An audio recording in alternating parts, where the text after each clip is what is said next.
Selamat pagi, selamat siang, selamat malam buat para mahasiswa dan para netizen yang beriman. Kita sudah masuk ke pertemuan yang ketiga, minggu yang ketiga, mata kuliah algoritma pemrograman.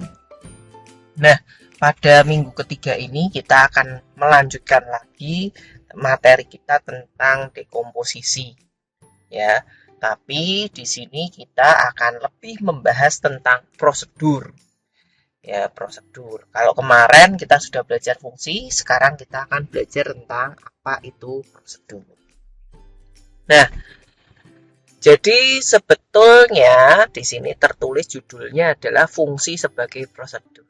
Nah, sebetulnya di dalam bahasa C ataupun C++, seluruh prosedur itu sebetulnya adalah fungsi. Ya, jadi hanya ada fungsi di dalam bahasa C maupun C++. Hanya saja dalam bahasa pemrograman prosedural tentunya pasti ada sebuah prosedur. Nah, prosedur adalah salah satu cara untuk melakukan dekomposisi selain fungsi. Dan fungsi di dalam bahasa C maupun C++ dapat digunakan sebagai prosedur. Nah, perbedaan mendasar antara fungsi dan prosedur adalah ketidakhadiran suatu return. Jadi, pada fungsi sebagai prosedur, umumnya dia menggunakan void. Ya, jadi, umumnya dia menggunakan void. Tapi, ya, tidak selalu sebuah void, ya, sebuah fungsi void itu prosedur. Nah, prosedur sama halnya dengan fungsi, ditulis kemudian dipanggil untuk menyebutkan namanya. Jadi, wajib ada pemanggilan nama. Prosedur berisi sederetan perintah algoritmik yang memiliki tujuan spesifik yang akan menghasilkan efek neto yang terdefinisi. Perhatikan bahwa pemanggilan prosedur tidak perlu di-assign ke satu variabel, jadi tidak perlu di-assign. Maksudnya apa? Ya, di sini yang dimaksud tidak perlu di-assign, saya akan coba buka code block agar kalian bisa lebih memahami apa maksud saya. Nah, sebagai contoh di sini saya punya sebuah fungsi ya, karena fungsi void sebetulnya kemarin sudah kita bahas juga ya. Tapi biar lebih ingat aja ya, void my function. Ya, di sini ada intx. Terus saya biarkan kosong ya. Nah, pemanggilan fungsi my function di sini, nah, x di sini, ini tidak perlu di-assign ke satu variabel. Ini akan berbeda jika kita menuliskan int my function 2. Ya, di sini intx. Ini return x. Ini misalnya ini ya. Ini 5 misalnya. Ini 5. Nah, kalau yang ini my function 2 ini karena ada nilai returnnya perlu di-assign ke sebuah variabel. Misalnya di sini saya punya int z.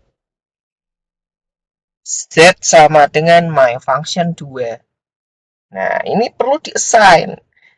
Ya. Ada alternatif lain selain di-assign. Ya, ini mungkin ini saya jalankan dulu aja ya. Saya jalankan dulu aja. Intx. Oh, ada error. Ya, oke, saya jalankan lagi. Nah, ini ya. Tidak ada hasil ya. Hasilnya error. Ya. Selain di-assign, kita juga bisa menggunakan cout. Jadi boleh kita bisa menggunakan cout ya seperti ini. Ini saya pindah ke sini. Ya. Seperti ini. Ini saya tutup. Jadi ada alternatif lain selain desain kita bisa langsung proses nah salah ya cout. kita bisa langsung cetak di sini. Paham ya? Jadi untuk void seperti itu ya. Nah, tapi tidak berhenti ya. Terus apakah ini void? Void ini selalu prosedur. Apakah ini prosedur? Nah, ini akan kita bahas lagi. Ya, akan kita bahas lagi sebentar. Saya kembali lagi ke slide. Nanti saya akan jelaskan. Nah, karakteristik dari prosedur ya, jadi tadi ini sudah paham. Terus karakteristik dari prosedur sama dengan fungsi ya. Dia punya parameter nama punya parameter ya. Seharusnya ini saya revisi ya, seharusnya sebuah prosedur itu dia pasti punya parameter, bukan nol. Tapi dia punya parameter keluaran. Parameter keluaran. Nanti sebentar lagi kita bahas. Apa itu parameter keluaran? Jadi dia harus memiliki parameter keluaran. Saya revisi ya, sekali lagi ini saya revisi. Ya. Karena banyak sekali yang menganggap void itu adalah prosedur. Itu masih kurang tepat. Walaupun memang betul prosedur umumnya menggunakan fungsi void, tapi di dalamnya ada parameter keluaran. Ya, ada parameter keluaran. Apa itu parameter keluaran? Nanti sebentar kita bahas. Saya lanjut lagi, prosedur selain punya nama, parameter, docstring, dia juga punya badan prosedur. Ya. Nah, ini notasi algoritmik untuk prosedur. Di sini ada prosedur, nama parameternya. Di sini tidak ada returnnya, ya. Jadi void keluarannya kita bisa dalam bentuk berbagai macam. Dan parameter keluaran itu bisa lebih dari satu. Ya, ini kita bisa lihat perbedaannya. Kalau fungsi ada returnnya ya, Kalau di sini output itu bisa cout, bisa apa yang lain sebagainya. Jadi sebetulnya nanti kita lihat ya, ini akan saya revisi ya, materi ini akan saya revisi. Nah, karena ini belum dibahas, saya akan bahas dulu tentang apa itu parameter keluaran. Kita lihat di sini. Ini adalah parameter masuk. Ya, jadi my function 5 ini adalah parameter masuk. Nah, apa itu parameter keluaran? Parameter keluaran itu mirip dengan pointer. Nanti akan kita bahas di sesi berikutnya. Nah, saya akan bahas di sini apa itu parameter keluaran. Ini ya. Saya punya int bintang y. Nah, parameter keluaran biasanya ada bintangnya. Ya. Jadi ini para x adalah parameter masuk, y adalah parameter keluar. Nah, nanti kita bisa buat seperti ini. Bintang y sama dengan x. Ini hanya fungsi sederhana aja ya. Dan di sini ya, kita bisa buat seperti ini. Ya. Kita bisa gunakan karena di sini ada bintang, kita tambahkan dan z sama dengan my function. Ya. Dan z sama dengan my function. Nah, sekarang kita coba cout. Ya, cout z. Seperti ini. Ini mungkin saya isi 7 lah, biar beda nilainya. Kita coba, kita jalankan. Oh, ada error. Oh, ini ya. Ini. Sorry. Ini harusnya seperti ini. Tidak ada assignment.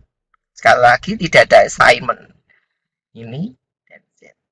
Nah, mohon maaf ya. Jadi seperti ini. Nah, ini bedanya. Jadi kalau Anda lihat sekali lagi ya, yang membedakan sebuah prosedur atau tidak hanya void atau tidak, tapi dia memiliki fungsi, memiliki parameter keluaran. Ini loh parameter keluaran, ya. Jadi ini adalah sebuah parameter keluaran. Ini adalah sebuah prosedur. Jadi prosedur harus memiliki parameter keluar. Ya, ini ya. Parameter keluaran bintang harus nyambung sama ini. Bintang akan nyambung ke dan. Ya. Ya, jadi coba saya tulis ulang. Nah, ini ya. Nah, ini. Ya. Saya akan jelaskan ulang cara kerjanya gimana sih.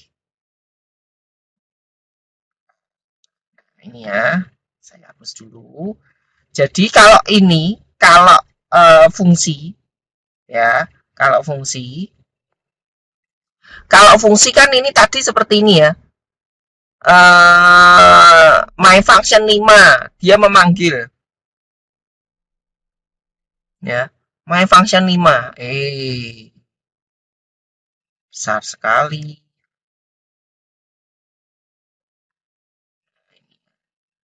My function 5 sebentar ini kurang keras ya. My function 5 dia masuk ke sini. My function ya 5 masuk ke X. Return kembali, dia kembali ke sini untuk dicetak.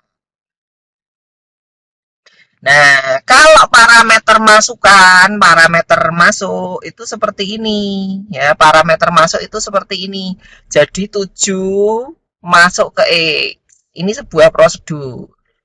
Keluar ya, ini diproses ya, diproses X sama dengan ini ya Y. Dia akan keluar melalui ini masuk ke Z. Z dicetak. Paham ya? Jadi yang dinamakan sebuah prosedur itu biasanya memiliki parameter keluaran. Serupa tapi tak sama ya. Ini mirip dengan return tapi tidak sama. Ya. Bedanya kalau return hanya satu, kalau parameter keluaran bisa banyak. Contoh, ya contoh, saya mau tambahkan di sini parameter keluaran. Saya punya int z, ini bintang ya, z bintang. Perhatikan ya, z di sini sama z di sini itu beda. Ini variabel lokal. Ya, lokal itu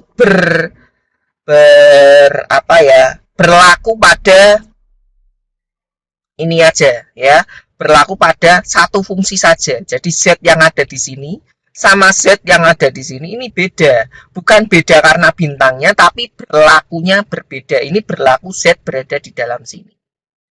Ya. Terus saya mau bikin bintang z sama dengan 10. Ya. Terus saya punya variabel selain z ada zz. Di sini saya mau tambahkan berarti dannya 1, ini zz. Ya. Jadi ini nyambung ke sini sesuai dengan urutan. Ya, nyambung sesuai dengan urutan. Nah, ini cout saya tambahkan lagi. Ya. Ini zz. Kita lihat ya, ini hasilnya berarti 7 sama 10. Nah, coba kita lihat hasilnya. Nah, ini ya. 7 dan 10 karena 10 dapat dari sini. Itulah yang disebut dengan parameter keluaran pada prosedur. parameter keluaran bisa lebih dari satu. Ya, ini parameter keluaran. Ini berbeda dengan return. Dan lagi parameter keluaran itu bisa beda tipe data. Misalnya di sini saya ganti char Z ya. Ini saya ganti dengan A. Di sini saya ganti titik koma, ini char ZZ. Seperti ini. Terus saya coba cetak. Nah, ini hasilnya. Ya, ini bisa menghasilkan dua keluaran dengan tipe data yang berbeda. Kalau return ini fungsi, ini returnnya tipe datanya harus sama dengan tipe fungsinya. Bisa dipahami ya untuk perbedaan fungsi dan prosedur. Jadi sekali lagi saya revisi. Nah, oke. Sekarang saya kembali lagi ke slide. Ya, saya kembali lagi ke slide. Ini tadi fungsi, prosedur, lalu nah, saya kembali lagi ya, konsep dekomposisi dan abstraksi dalam komputasi. Jadi, ini sangat berguna jika kita gunakan bersama. Satu kode dapat digunakan berkali-kali, tetapi hanya didebak sekali. Konsep ini sebetulnya sudah saya jelaskan kemarin di fungsi ya. Nah, lalu yang berikutnya. Ini ada contoh prosedur yang lain ya. Prosedur voltase. Ya, hitung voltase. Sebetulnya di sini kalau kita lihat di sini ada program voltase, di sini ada kamus input, lalu di sini ada hitung voltase. Jadi prosedurnya yang ini. Ini prosedurnya. Nah, kita bisa menggunakan prosedur ini tidak dijadikan output. Ini saya coret ya. Jadi di sini dia bisa diganti dengan bintang. Ya. Ini in ya. Jadi ini in. Nah, jadi di sini ada out. Sorry. Saya hapus saja biar mudah.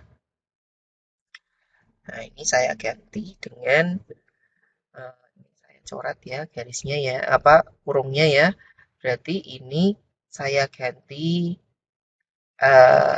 X ya, X gini aja ya, X bintang ya, titik 2 integer. Kita tulis int aja. Oh, sorry, bukan X tapi V ya, V.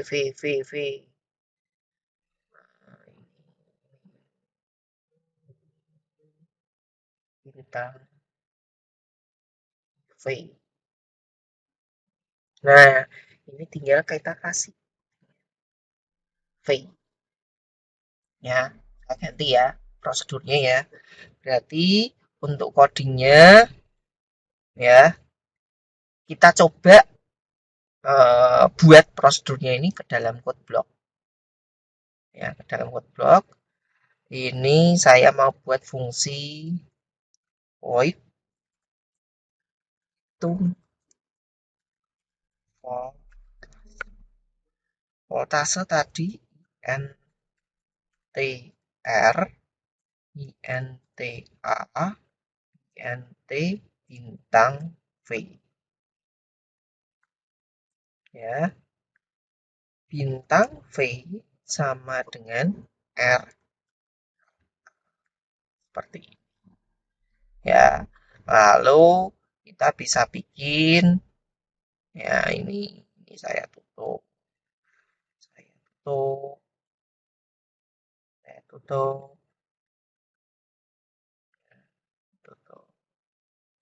kita bisa gunakan cin ya, kita bisa gunakan R. Nah, ya, ini saya samakan ya. Ini saya samakan R dan A, tapi R dan A yang ada di sini tetap beda. Nah, cin Cout dulu ya, cout,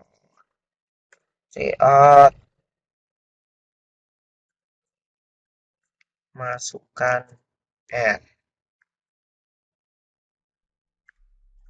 Saya naikkan aja, cin, R, cout, masukkan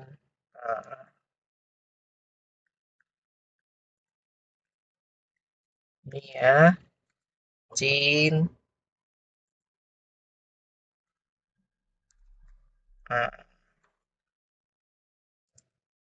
ya. Terus kita bisa keluarkan cout, eh, bisa gunakan cout ya. Jadi tidak selalu dicetak di sini. Kalau mau dicetak boleh ya, kalau mau dicetak boleh.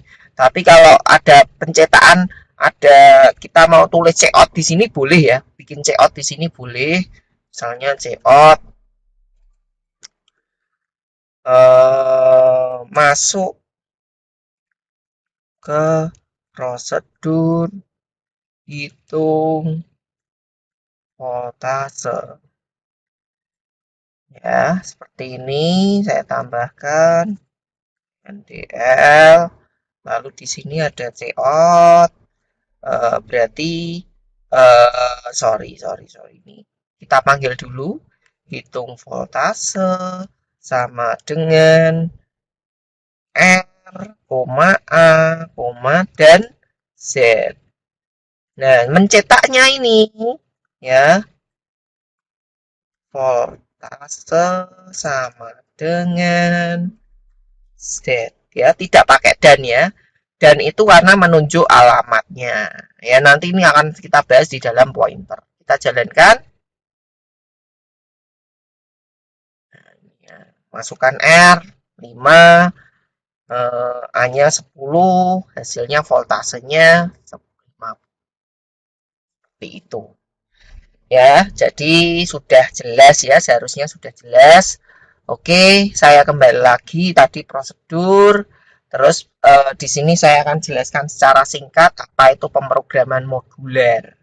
Ya, sebetulnya ini juga sudah kita bahas sedikit banyak kemarin ya, tapi ini perlu kita bahas ulang lagi. Jadi proses kompilasi ya.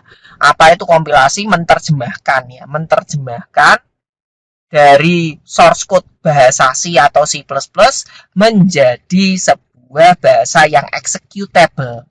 Dan ada proses linking. Linking ini kenapa terjadi? Karena ada source code ditambah dengan library.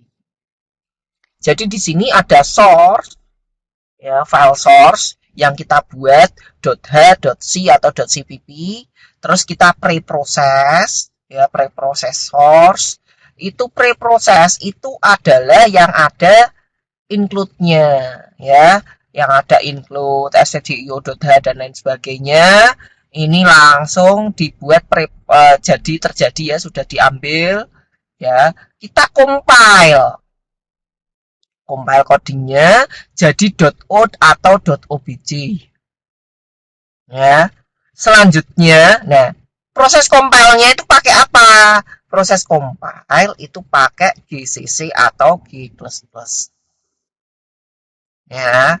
Terus ketika jadi .o, dikompil jadi .o, akan dilakukan proses linker. Ya, linker dengan file-file lain yang ada di sini, yang digunakan di sini, di link, lalu akan menjadi sebuah executable file. Nah, di sini ini ya pustaka standar C++ kemarin sudah kita bahas, jadi ada di include ya. Jadi pustaka standar itu biasanya ada stdio, lalu ada IOStream ya, IOStream itu untuk cout dan stdio printf scanf. Dan pustaka ini bisa didefinisikan sendiri oleh user. Ya, kita bisa bikin sendiri dan ini bukan termasuk standar C++. Nah, ketika Anda mau buat, hati-hati. Jangan sampai namanya sama dengan standar C++. Ya. Atau kita juga bisa bikin dari third party ya, atau user yang bikin sendiri ya. Biasanya terdiri dari dua jenis file, ada .h atau .lib untuk developer. Ya, .lib untuk developer. Jika untuk pengguna biasanya melihat dengan jenis file .dll. Nah, penggunaan pustaka yang didefinisikan sendiri itu biasanya menggunakan file.h dan informasikan pada IDE. Apa itu IDE? IDE itu code block contohnya ya, code block VS Code ya, seperti itu. Dan compiler untuk menggunakan .lib. Ya, untuk file DLL biasanya di copy. Ya, itu sedikit penjelasan tambahan tentang proses dekomposisi ya. Mungkin cukup pertemuan untuk hari ini. Terima kasih dan selamat beraktivitas lagi.